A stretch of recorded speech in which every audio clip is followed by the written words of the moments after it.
did, however, speak to a doctor who I've spoken to before. And he was here 2 years ago. He's a British specialist. He doesn't want to say his name because he doesn't want to endanger any of the colleagues that he was with. He was 3 months in Gaza and the West Bank, and he was quite a lot of time at Shifa and another hospital in Gaza.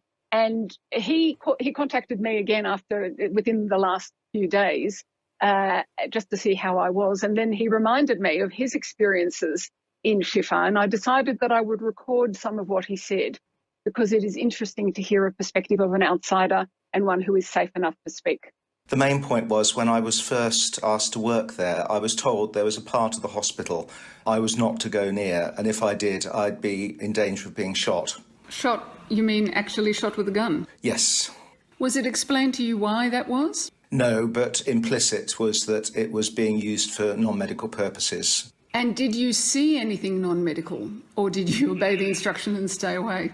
I stayed away, but I saw a few sort of dodgy-looking non-medical characters going in and out all the time. It was a ward leading to a basement. As I say, I didn't go there, so I behaved myself. They would say there could be many other reasons that you would be told not to go to a particular area of a hospital. It's not unusual. Well, I was welcome everywhere else, and as I say, the doctors and nurses there were very welcoming and very kind. And the hushed tones under which this was said was consistent with all the other hushed tones about which Hamas was discussed. You know, people were genuinely fearful. I cannot emphasise too much the air of collective paranoia that existed there. So that was his perspective. He did go on to recount certain threats that were made against some doctors there. And he did also say that if they were frightened, this was, of course, before this current war, when perhaps the proportions would be different.